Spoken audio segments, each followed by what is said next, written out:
Assalomu alaykum do'stlar. Deep Vision kompaniyasidan Amon Olimov bo'laman. Biz kompaniyamiz bilan, jamoamiz bilan oxirgi yillarda bizneslarni tizimlashtirish, ularni raqamlashtirish orqali daromadini oshirish va optimizatsiya qilish bilan shug'ullanib kelmoqdamiz. Bugun sizlarga undagi ba'zi bir nyuanslar haqida gapirib bermoqchiman. Sizlarga bugun bir tadbirkorlikda bo'lgan voqea bilan boshlab bermoqchiman. Bundan biroz ilgariroq bir tadbirkorlikka bordik. Tadbirkorlik juda katta, ancha chiroyli yo'lga qo'yilgan, oldi-sotdi va retail bilan shug'ullaniladi. U tadbirkorlikda biza ODU tizimini joriy qilish imkoniyatlarini gaplashishga borganimizda o'rganib chiqsak, havasim ketdi rostdan. Va o'sha tadbirkorlik egasiga aytdim, zo'r ekan, mana ham programma qo'yish tashlab, sizlarni savdo-sotiq ishga o'tsammikan, juda pribilniy ekan-da dedim-da. Shu yerda u menga bir zo'r gap aytdi. U bola o'zi yosh bo'lishiga qaramasdan yutuqlari juda yaxshi va ilmga juda chanqoqligi bor va ilmi juda ravshan bola edi. U bola bitta gap aytdi: "Aka, siz ancha savobli, mendan ham ko'ra siz ancha savobli ishni qilyapsiz. Chunki ERP joriy qilish, KPI'larni joriy qilish, hisob-kitoblarni aniq qilish bu musulmonning musulmonga haqqi o'tmasligi, adolat bo'lishi, tarozini to'g'ri ishlashini ta'minlaydigan tizim. Siz agar pul olgan taqdiringizda, olmagan taqdiringizda ham sizga yoziladigan, musulmonni haqqini himoyalaydigan tizimni qilganingiz uchun sizga yoziladigan savob haqqi juda baland. Ishingizda davom etavering, Alloh barakasini beradi" deganda, to'g'risi o'zim ta'sirlanib ketdim va qilayotgan ishimdan juda ham faxrlandim. Shundan beri Xudoga shukr, haqiqatda Alloh barakasini berib, ko'plab tadbirkorlarga ERP tizimlarimizni, tizimlashtirish yechimlarimizni joriy qilishda davom etib kelmoqdamiz. O'ylab qarasam, haqiqatda ERP tizimlarini, umuman istalgan tizimlashtirish dasturlarini joriy qilish bilan biz nafaqat shunchaki KPI yoki pulimizni joyiga qo'yishimiz, balki xodimlarimiz o'rtasida, mijozlarimiz o'rtasida hisob-kitobni joyiga qo'yib, bir-birimizni haqqimizni adolatli baholashga yordam beradigan tizimni joriy qilishimiz umuman olganda hamma tadbirkorlikka kerak ekan degan xulosaga keldim. Bugungi videomizda aynan shu haqida gaplarimizni yurgizamiz. Ya'ni Odoo ERPni joriy qilsangiz, umuman istalgan ERPni joriy qilsangiz, sizning dashbordingizda qanday sonlar chiqadi, ular bilan qanday ishlanadi, ularning formulasi qanaqa va u siz uchun nimaga kerakligi haqida gaplashib o'tamiz. Zamonaviy menejmentning otasi deb bilinadigan Peter Druckerning shunday gapi bor: "What gets measured gets managed." Ya'ni nimani o'lchab bo'lsa, uni boshqarsa bo'ladi. Ya'ni boshqarish uchun o'lchovlar kerak. Qo'lingizda qanday o'lchovlar bo'lishiga qarab biznesingizni boshqarishingiz mumkin. Yoki teskarisi, nimandir o'lchay olmasangiz yoki aniq o'lchay olmasangiz, uning boshqaruvi sizni qo'lingizda emas. Shuning uchun ham boshqaruvda o'lchovlar juda muhim. Do'stlar, biz jamoamiz bilan sizni tadbirkorligingizga Odoo ERP joriy qilganimizda siz qo'lingizda qanday ko'rsatkichlar olasiz va uni o'zgarishiga qanday ta'sir ko'rsatadi, e'tiboringizni ekranga qaratishingizni xohlardim.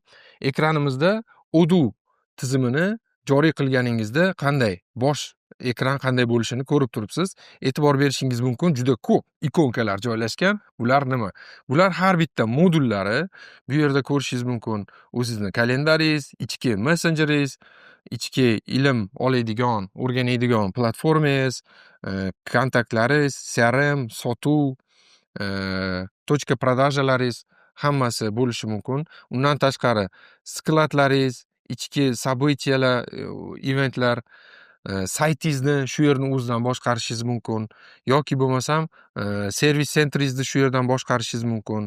Ishlab chiqarishingiz va hokazo va hokazo. Va albatta сотрудники, HRingizning qaysidir atributlari, ichki attestatsiya va ko'plab narsalarni boshqarishingiz mumkin. Odooda umumiy olganda o'zini 70 tacha o'zini moduli bor. Har bitta modulni qo'shimcha ishlatish sizga bepulga tushadi. Chunki bitta to'lov qilsangiz, faqat odam uchun to'lov qilasiz va modullar buning ichida xohlagancha foydalanishingiz bepul. Undan tashqari bizga o'xshagan partnyorlar tomonidan, boshqa dasturchilar tomonidan third party ilovalar deyiladi, ya'ni uchinchi shaxs ilovalar deyiladi. O'shalar tomonidan 50 mingdan ortiq yana qo'shimcha modul va ilovalar yozilgan. Ulardan foydalanib, biznesingizdagi istalgan ideyani, fantaziyani ro'yoga chiqarishingiz mumkin. Va hozir men sizlarga Odoo tizimini joriy qilganingizdan keyin asosiy e'tibor berishingiz mumkin bo'lgan ko'rsatkichlarga e'tiboringizni qarataman. Bu bo'lsa, bu ham bo'lsa, panel upravleniya yoki dashbord bo'limida yoki bo'lmasam buxgalteriya, ya'ni accounting bo'limida bo'lishi mumkin. Ko'rishingiz mumkin bo'lgan sonlar, отчетlar haqida to'xtalib o'taman. Keling, buxgalteriya bo'limiga kirsak, bizni oldimizda qanday sonlar kutadi? Avvalambor, srazu aytishimiz kerak, qaysi tadbirkorlikka bormaylik, qaysi tadbirkorlikni ichiga kirmaylik, birinchi bergan savolim bor mani. Tasavvur qiling deyman biznes egasiga. Tasavvur qiling, qo'lingizda aytaylik 100 ming yoki 1 million pulingiz bor. Hoziroq telefon bo'ldida, boshqa sizga yetkazuvchilar tomonidan mana shu 100 mingga molim bor, hozir olsangiz skidka qilib beraman deyilyapti. Hozir shu pulni sarflashga tayyormisiz? Ya'ni qo'lingizdagi pulni hammasi o'zingiznikimi?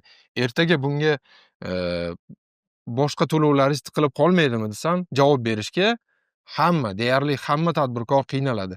Chunki ayni paytdagi mana shu stolda turgan, cho'ntagida turgan puli hammasi o'zinikimi yoki ertaga qanaqa xarajatlar borligini har doim ham jonli bilish imkoni mavjud emas.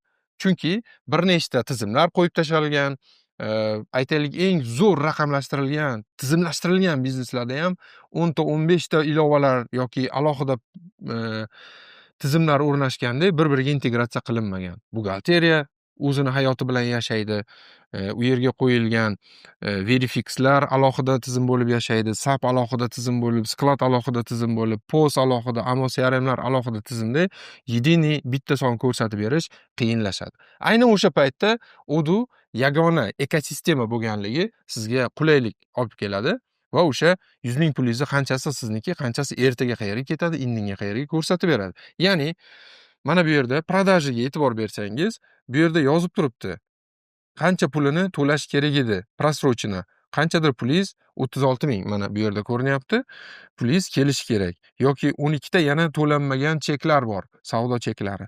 Yana bittasini tekshirishingiz kerak, to'g'ri chek urilganmi? Hammasini statusini ko'rsatib turadi va qachon qaysi pulingiz kelish kerakligini mana grafik bo'yicha ko'rishingiz mumkin.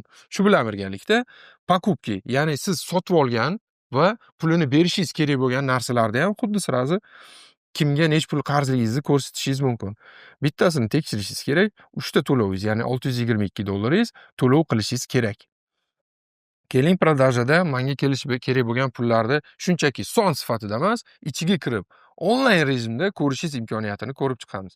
Ya'ni qayerda mani 52 ming pulim yotgan ekan deb kirsangiz, siz endi buxgalterdan so'rab, finansistingizdan so'rab 1-2 soat отчет kutishingiz shart emas. Yoki qaysidir daftarlarni varaqlash, Excel'larni qaytib ochish shart emas. Mana bu yerda bitta knopkani bosishingiz bilan qaysi klientingiz, qaysi shartnoma yoki to'lov invoysi asosida qachon to'lash kerakligi va nech pul to'lash kerakligini ro'yxat tarzida ko'rishingiz mumkin. Agar uni ham ichiga kiradigan bo'lsangiz, danniylari bilan qaysi klient qayerda turibdi, qachon, nima olgan, nech pulini to'lagan, nech puli qolgan, masalan, bo'lib to'lashga bergan bo'lsangiz, hammasini detalni ko'rishingiz mumkin bo'ladi. Qarzdorliklar istoriyasi bilan har bir klientnikini chiqarib beradi. Va buning uchun yana bir marta qaytarib o'taman, buxgalter, finansist yoki boshqa xodimlaringizni endi bezovta qilishingiz shart emas. Xuddi shunaqa покупкалаringiz yoki sotib olinadigan siryolaringizdan yoki tovarlaringizdan qaysilarini men pulini to'lashim kerak degan savolingizga ham onlayn savollaringizga javob olishingiz mumkin. Real vaqt rejimida. Bugun to'lashingiz kerak bo'lgan sonlar turibdi, 55 kundan keyin to'lashingiz kerak bo'lgan sonlar turibdi va stolingizda, cho'ntagingizda turgan pulingizni qanchasi sizniki va ertaga qanchasini ishlata olasiz, indinga qanchasi qaytib keladi, hamma savollaringizga javob ola olasiz. Undan tashqari sizda accounting, buxgalteriya bo'limida qancha pulingiz bankda yotibdi, qancha pulingiz boshqa operatsiyalarda yotibdi va yana biznesingizni qancha puli cashda, ya'ni kassada yotibdi yoki do'konlarda yotibdi, qaysidir filiallarda yotibdi. Undan tashqari soliqda qancha qarzdorligingiz bor va hokazo rasxodlaringizni ko'rsatib, hammasini bitta nuqtada ko'rish imkoniyatiga ega bo'lasiz. Umuman olganda Odoo tizimimizni buxgalteriya qismi xalqaro standartlarga asoslanib qurilgan va bu buxgalteriyasi juda kuchli bo'lganligi uchun ko'pchilik mijozlarimiz aynan buxgalteriyasi chiroyli sonlar bo'lganligi, hisoblab berganligi uchun ham ishlatilishadi. Bu xalqaro standartda IFRS, ya'ni International Financial Reporting Standard, xalqaro moliyaviy hisobot standarti asosida ishlaydi yoki bo'lmasam GAAP, Generally Accepted Accounting Principle, ya'ni AQSh buxgalteriya standarti va Yevropa va O'rta Osiyo davlatlarida qo'llaniladigan standartlar ikkita standartga asosan qurilgan. O'zingizga mosini tanlab, o'zingizga mos shotlarni tanlab, nastroyka qilib olasiz va u sizga polniy buxgalteriyangizni zamonaviy standart asosida chiqarib beradi. Ya'ni bu degani, agar buxgalterlaringiz SCA standartlarini oladigan bo'lsa, buni bitta ko'rganda hamma ichidagi hisobotlarni bittaga tushunishadi va chiroyli tarzda davom ettirishadi. Endi Odoo'dagi buxgalteriya moduli orqali siz olishingiz mumkin bo'lgan hisobotlarga e'tiboringizni qaratmoqchiman va hozirda tadbirkorlarimiz orasida mashhur bo'layotgan hisobot turlarini hammasini o'zida shakllantiradi va shulardan birinchisi albatta P&L, прибыли и убытки ga kirishimiz mumkin bo'ladi. P&L o'zi nima? P&Lning maqsadi qanaqa? Biznesingizni sog'lomlik holatini aniqlab beradigan diagnostika bu P&L отчет bo'ladi. Ya'ni profit and loss. O'z tarjimasi bilan aytib turibdi, foyda va zarar hisoboti. Foyda va zarar hisobotining formulasi juda oddiy, lekin chuqurligi juda chuqur kirib ketadi. Ya'ni umumiy daromaddan umumiy xarajatni ayirmasi bu tadbirkorlikning sof foydasiga teng. P&L hisobotining vazifasi kompaniya foyda ko'ryaptimi yoki yo'qmi, yoki investorlar va menejerlar uchun qaror qabul qilishda asosiy moliyaviy hujjat hisoblanadi. Undan tashqari biznesda qayerda ko'proq xarajat qilinayotgani va qanday optimizatsiya qilish mumkinligini ko'rsatib beradi. P&L hisobotini biza отчетlar bo'limida, mana shu прибыль и убытки bo'limida ko'rishimiz mumkin. E'tibor qaratsangiz, har bitta hisobot shunchaki sonni o'zida tugamaydi, shunchaki Excel yoki ADNSga o'xshab. Bu yerda aksincha ichini ochib, har bir rasxodga, har bir sonlarni ichiga kirib ko'rishingiz mumkin bo'ladi. Ekraningizda ko'rayotgan daniylaringiz bu demo danniy bo'lganligi uchun ba'zi bir sonlar nerealni yoki nolga teng bo'lishi mumkin, lekin haqiqiy biznesda bu sonlar harakatga keladi. Ko'rib turgan hisobotingizni har bitta sonlarini ichiga kirishingiz mumkin, har bir hisobotingizni detalni ko'rishingiz mumkin va undan tashqari mana har bitta hisobotingizni ko'rishingiz mumkin, ichiga kirishingiz mumkin. Qayerda sizda qaysi partnyorni debitorkasi, kreditorkasi yoki umumiy balansi, qaysi sanadagi shartnoma yoki harakat asosida jurnaldan ko'rishingiz mumkin. Uni har birini ichiga kirib yana ochib olishingiz mumkin bo'ladi. Jurnaldagi zapislar orqali ko'rishingiz mumkin. Har bitta pribul va sonlarni tagigacha, ichigacha aniq hisobotlarni ko'rishingiz mumkin bo'ladi.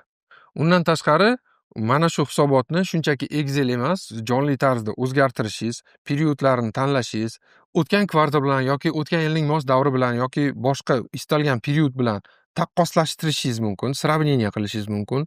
Shunda siz уже aniq ko'rasiz, o'suv bormi, tushuv bormi, nima o'zgaryapti, aynan qaysi ko'rsatkich o'zgarayotganiga qarab turib analiz o'tkazishingiz mumkin.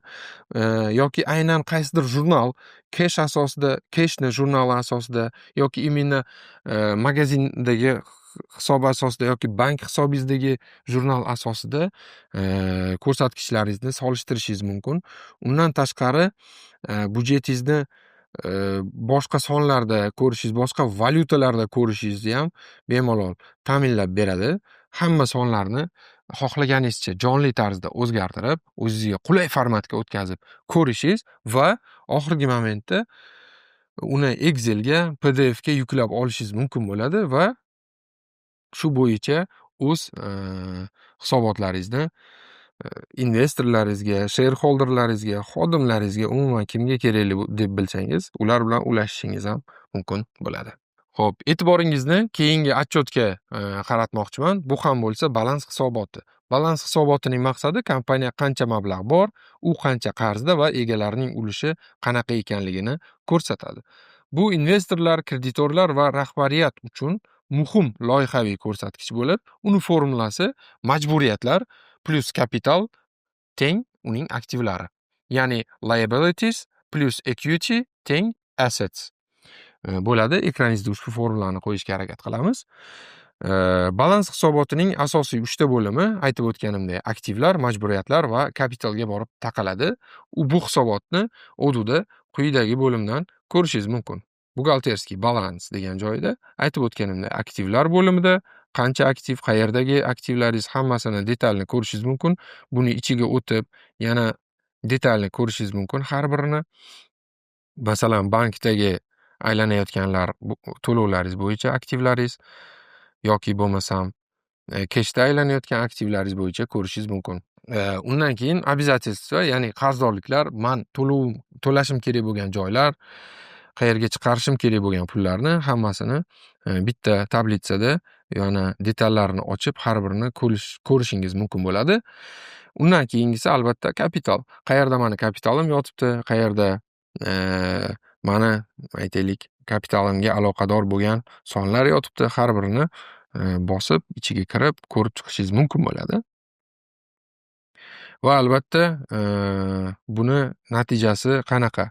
Mana aytganimdek обязательство plus kapital qanday holatda? Ya'ni hozirgi namunaviy demo danemizdagi kompaniya 62 ming plus degan umumiy balansi. Xo'p, undan tashqari buni ham oldingi otchotimizga o'xshab periodini belgilashingiz mumkin. Mos periodni boshqa davrlari bilan taqqoslashingiz mumkin. Ma'lum bir jurnallarni o'zinigina tanlab turib, faqat bitta jurnal bo'yicha o'zingizni hisobotingizni chiqarib olishingiz mumkin va kazolar. Umumiy olganda asosiy bugun ikkita otchotni ko'rsatmoqchi edim. Undan tashqari bu yerda bizda otchotlar turi juda ham ko'p va bonus tarzida biza O'zbekistonda joriy qilinayotgan O'zbekistondagi eng kuchli biznes analitiklar, eng kuchli biznes ustozlar tavsiya qilayotgan otchotlarni ham biz o'zimiz qo'shib beryapmiz. Jumladan ABC otchotlar, XYZ otchotlar va boshqa finansiviy konsultantlar chiqarayotgan xulosalar asosidagi finansiviy eng ключевой O'zbekistonda yordam beradigan otchotlarni ham biz o'zimiz yaratib, mana shu konstruktor asosida qurib, bizneslarga joriy qilishda ishlab kelmoqdamiz. Umuman olganda bugungi videomiz shular haqida edi va albatta keyingi videoyimizda men gaplashib o'tmoqchi bo'lgan tema bu dashbord.